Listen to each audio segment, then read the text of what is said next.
নমস্কার বন্ধুরা, আপনারা কেমন আছেন সবাই? শিখাই দীপায়ে আপনাদের সকলকে স্বাগত জানাই। আজকে রান্না বান্না করব, অনেকটা বেলা বেলা হয়ে গেছে। কি রান্না করব তাই খুঁজতে খুঁজতে না মাঠে চলে এসেছিলাম। মাঠে এসে দেখি পটল গাছ হয়েছে এখানে। তো পটল খুব একটা ধরেনি, আমাদের পটল না, পটল গাছ না, কাকুদের। তো এখানে এসে দেখলাম ছোট ছোট পটলগুলো এখনও খুব একটা বেশি ধরেনি। ওর জন্য আমি বাড়িতে গিয়ে আবার বাটিতে করে এই কচুর মুখী গাটি কচুগুলো নিয়ে আসলাম। এই যে দেখুন, গাটি কচুগুলো বাজার থেকে আনা হয়েছে। আমাদের এখানে তেমন একটা চাষবাস হয় না, সবজির চাষ হয় কিন্তু এটা খুব কম হয়।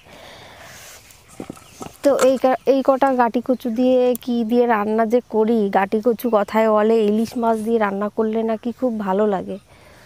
তো ইলিশ মাছ কোথায় পাবো বাবা? ইলিশের কথা শুনে রোদ্দুরে আমার তো মাথায় চক্কর দিচ্ছে। ইলিশের যা দাম বাবা। একটু বসি।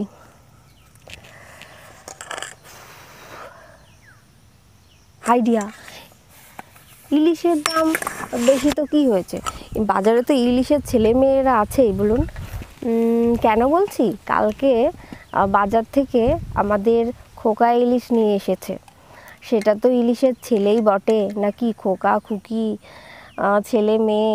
তো ইলিশের দাম বেশি তো কি হয়েছে, তাহলে খোকা ইলিশ আছে, সেটা দিয়েই আমরা এই কচুরমুখিটা রান্না করতে পারি, এতেও খুব সুস্বাদু হবে।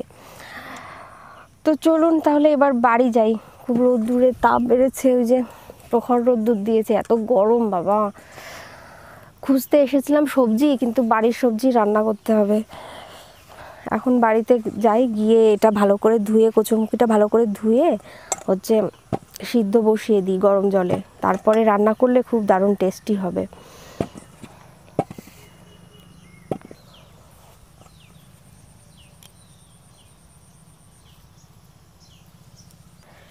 পাটের মধ্যে দিয়ে যাওয়া, আমাদের এখানে তো সবজিরও চাষ আছে, পাটেরও চাষ আছে, দুই পাশেই পাট। দেখুন, এই পাটের মধ্যে দিয়ে যাওয়া খুব মুশকিল ব্যাপার, আর ভয়ও করছে।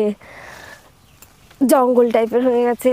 কাদের কাদের বাড়ির পাশের মাঠে পাট চাষ হয়েছে অবশ্যই আমাকে কমেন্ট করে জানাবেন, তাহলে খুব ভালো লাগবে যে আপনারাও এই দৃশ্যগুলো উপভোগ করেন।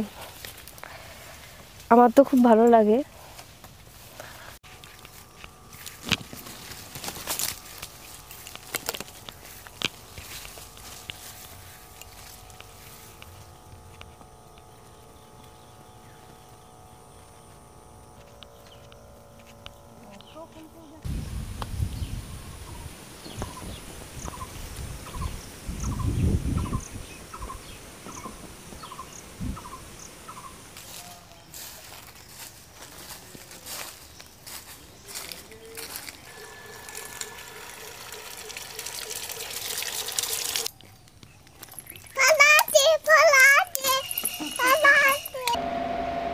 গাটি কচুগুলো ভালো করে সিদ্ধ করে নিয়েছি, এখন আমি এটাকে ভালো করে ছুলে নেব। আর নরম হয়ে গেছে, দেখুন কত সুন্দর নরম হয়েছে।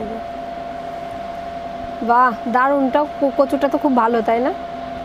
ভালো করে গলে গেছে, অপূর্ব সুন্দর। এখন আমি এটাকে ফ্রেশ করে নেব, ভালো করে ছুলে ধুয়ে তারপরে কেটে নেব।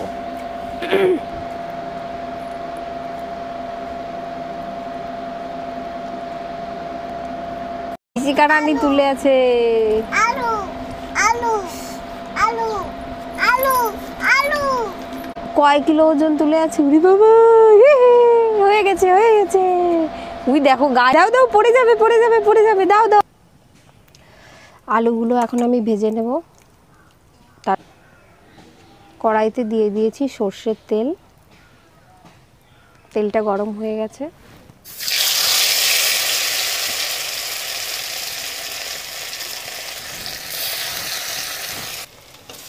কচুর মুখিগুলো দিয়ে দিচ্ছি আলুর সঙ্গে, দিয়ে দিচ্ছি নুন, একটু হলুদ গুঁড়ো,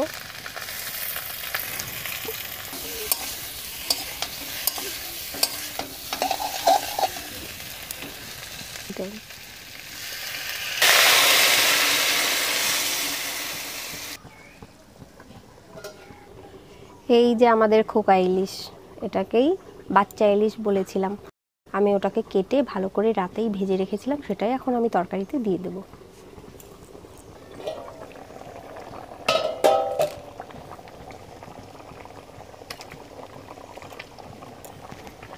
তরকারিটা নামিয়ে নিচ্ছি, সোমবারা দিয়ে নেব।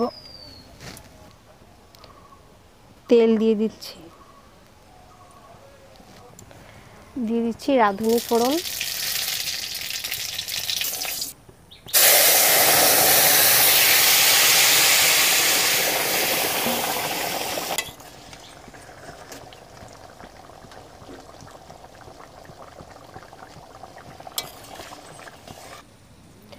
হয়ে গেছে আমার কচুরমুখী দিয়ে বাচ্চা ইলিশের তরকারি, নামিয়ে নিয়েছি।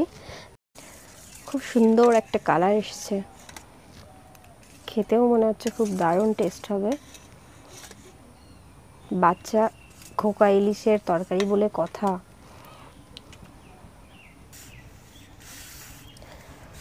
তরকারিটা খুব গরম, চারিপাশটা আমি ভালো করে মুছে নিচ্ছি। আর আজকের ভিডিওটা এখানেই শেষ করছি। আমার ভিডিওটি যদি আপনাদের ভালো লেগে থাকে অবশ্যই সাবস্ক্রাইব করে আমার পাশেই থাকবেন। আপনারা সকলে ভালো থাকবেন, সুস্থ থাকবেন। নমস্কার, টাটা।